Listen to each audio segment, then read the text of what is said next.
Xavier de Musère, bonjour. Bonjour. Vous êtes technicien forestier à l'ONF dans les Pyrénées, Oui. les Hautes-Pyrénées. Lors de la marche, la pré-marche du 6 septembre 2020, qui a réuni le collectif Touche pas à ma forêt pour la sauvegarde de la forêt pyrénéenne, face à un projet de scierie dans la région, vous avez présenté Julien, un muletier qui travaille à la traction animale. Alors ça a été un moment très, très émouvant parce que il y avait 300 personnes qui assistaient à cette marche. Donc pouvez-vous nous présenter votre travail de forestier d'une manière générale et cette alternative de la traction animale dans cette forêt sur la commune de Lortet, Oui. de les Hautes-Pyrénées. Et vous avez dit aussi une phrase qui m'a interpellé à la fin, en fait, vous avez dit que le travail du forestier consiste à ouvrir une fenêtre dans cette forêt. À gérer la lumière. À gérer la lumière. Effectivement. Tout d'abord, donc question à plusieurs étages. Le métier de forestier en général, pour moi, c'est déjà un métier passion que j'ai voulu faire depuis mon plus jeune âge et que pour des raisons personnelles, je n'ai pu atteindre qu'un peu plus tard. Métier de passion, bien sûr, métier souvent solitaire, métier très souvent en extérieur, bien que l'informatique arrive de plus en plus dans nos bureaux, et l'informatique de terrain aussi.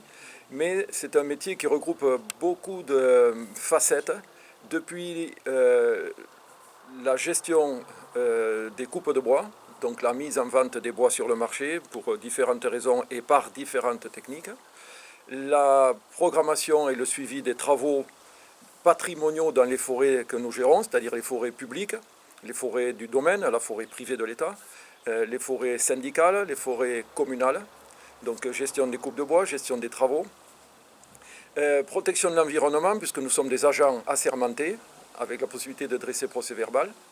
Donc c'est une facette aussi importante. On s'appuie sur le code forestier, sur le code de l'environnement de façon générale. Et ensuite, une partie que j'aime beaucoup aussi, qui est l'accueil du public, notamment des scolaires, chaque fois que c'est possible. Se retrouver avec des jeunes, des enfants en forêt, c'est vraiment un moment très particulier où on peut parler de son métier passion. On peut parler évidemment de la forêt, des arbres, du bois et tout ce qui en découle. Et donc c'est un petit jeu souvent de questions-réponses avec les jeunes qui nous interpelle, qui nous fait reprendre un peu nos livres de temps en temps. Un exemple simple d'enfant, de question d'enfant, pourquoi une feuille morte tombe à l'automne? Question très simple, mais réponse très complexe. Donc tout ça, on doit leur apprendre, si ce n'est l'apprendre, parce qu'on n'est pas tous identiques là-dessus. Donc ceci, et puis une autre partie de ce métier qui est très intéressante avec ces gestions de forêts publiques, c'est évidemment faire l'appui technique, le conseil avec les propriétaires que sont les maires et leurs conseils municipaux, dans le cas des forêts syndicales et communales. Voilà. Donc ça c'est très important, très intéressant. C'est un métier qui est en grande autonomie, malgré tout, qui nous permet de chercher parfois des alternatives à des choses qui seraient précontraintes, notamment je pense à des travaux sylvicoles, à des travaux d'entretien de plantation, etc. L'exemple que vous citez, c'est celui de Julien le muletier, qui vient, que j'ai dû aller trouver, chercher, convaincre, ainsi que la commune qui lui a vendu la coupe de bois, qui est une éclaircie de petits arbres, de hêtres, sur des sols très fertiles. J'insiste là-dessus, puisque un sol fertile, c'est celui qui va faire pousser des beaux arbres pour l'avenir, pour nos enfants et nos petits-enfants. Et à mon avis, y mettre un tracteur sur ce sol, ce tracteur va détruire le sol, va le compacter, va abîmer le système mycorhizien des champignons en interaction avec les arbres, ce serait un non-sens. L'alternative dans ce cas, qui est techniquement parfaitement correcte et connue depuis la nuit des temps, puisqu'il y avait des chevaux, des mules bien avant les tracteurs, c'est une sorte de remise au goût du jour, de travailler avec une ou deux mules pour débusquer, c'est-à-dire sortir du bois, ces arbres qui sont abattus, pour faire des éclaircies d'amélioration. On enlève le plus moche, entre guillemets, si tant est qu'on peut parler de moche pour un arbre, pour laisser les autres de plus belle qualité technologique à venir. Eh bien, une mule ne tasse pas le sol, une mule se nourrit de branches des arbres qui sont abattus, une mule ne fait pas de bruit et fait du travail très correct. Voilà. Je peux citer un autre exemple en cours ici. Lors de plantation de jeunes arbres sur des landes, plantation en ligne bien sûr, dans des fougères, le but étant d'écraser la fougère pour ensuite venir dégager à la main et au croissant ces jeunes arbres plantés les années précédentes. Deux solutions, je prends un gros broyeur, 50, 60, 80, 100 chevaux, c'est pas limitatif ça, beaucoup de bruit, beaucoup de tassement du sol, alors qu'on peut très bien, et c'est le cas en cours, travailler avec une jument. Un rouleau écrase fougère derrière, tout à fait techniquement correct, et le travail est fait. Et à la fin de la journée, le meneur de chevaux, le muletier dans ce cas ou l'autre, ont le sourire, on discute avec eux, ils sont contents d'avoir un bon travail avec un animal, quelque chose de vivant plutôt qu'être dans le bruit, la poussière, le diesel, etc. Chaque fois que c'est possible, on devrait pouvoir trouver des alternatives légères et à faible impact pour l'environnement. Voilà. Ça, c'est quelque chose qui me semble être possible à remettre au goût du jour. Il y a plein d'essais qui se font un peu partout, c'est tout à fait possible. À l'heure de la mécanisation à outrance de nos chantiers forestiers, notamment les chantiers d'abattage, c'est une alternative à trouver. Évidemment, lorsque l'on martèle, on marque, on désigne des arbres, on les vend, le bûcheron vient les abattre et c'est un arbre qui fait 3 tonnes, le tracteur est le bienvenu. Le câble forestier aussi, c'est-à-dire tendre des longs câbles dans la montagne, chose qui se fait depuis plus d'une centaine d'années dans nos Pyrénées et d'autres montagnes françaises, c'est une alternative aussi. Peu de pistes, ou pas de pistes du tout à tracer dans la montagne, et ce câble qui vient prélever du bois. Alors parfois, le prélèvement en volume à l'hectare, en mètres cubes hectare, est assez important, peut-être un peu trop important, mais c'est simplement pour des raisons de rentabilité. À quel moment la forêt devient au service de la machine? La question est là.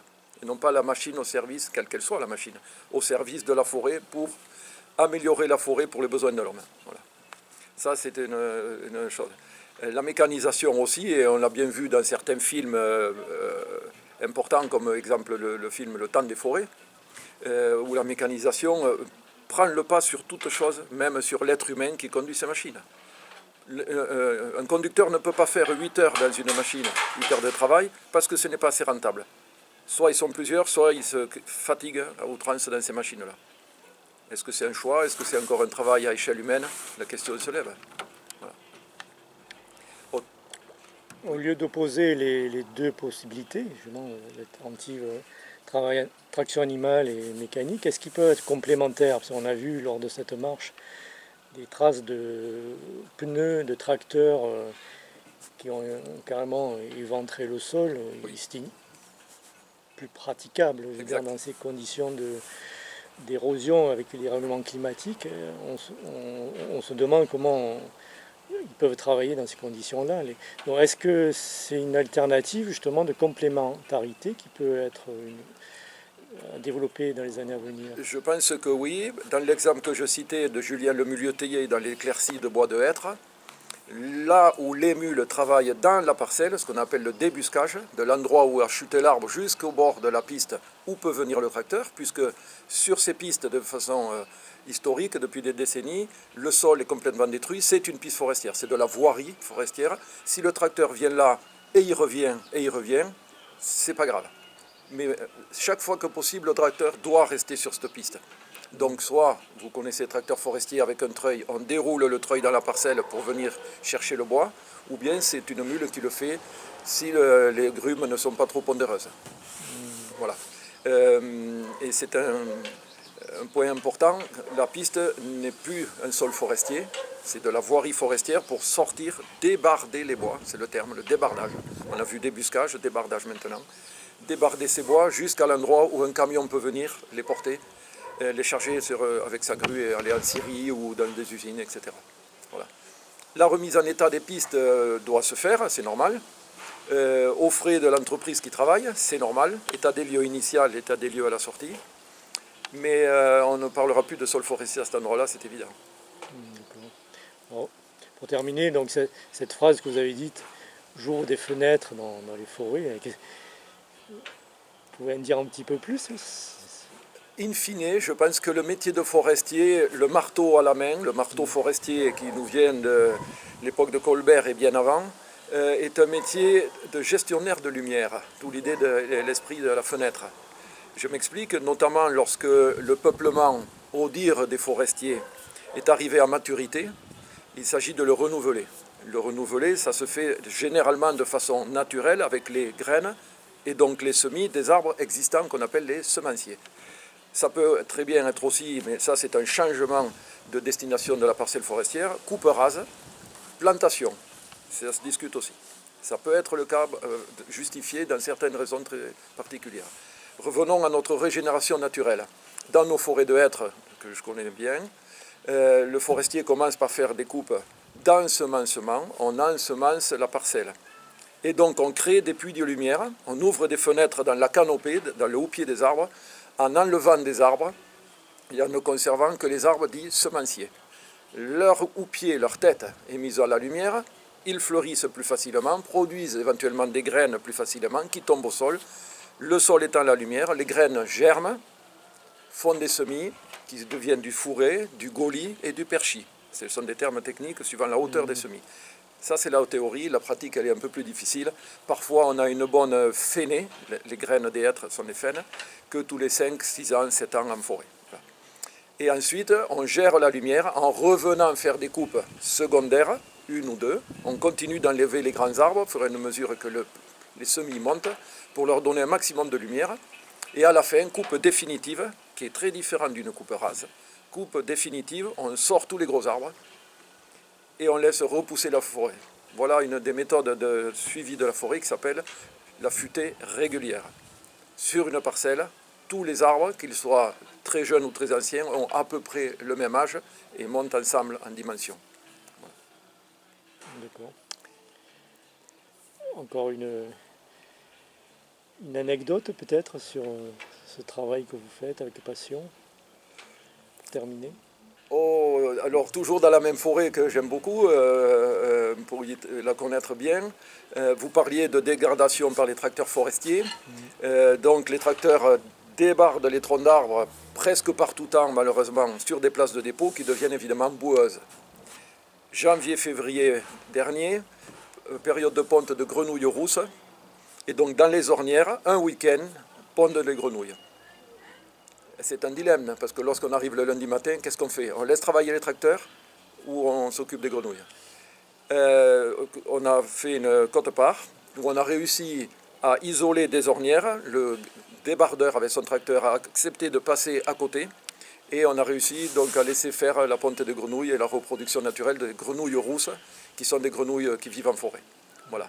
Le débardeur a pris le parti de sauver cette population de grenouilles. Je sais que c'est une espèce protégée, qu'il n'avait pas à le faire, mais dans la réalité des chantiers, c'est un peu plus compliqué que ça. Et il a réellement fait. Et merci à lui. Mais merci Xavier et bonne continuation pour donner de la lumière dans ces forêts. Merci beaucoup.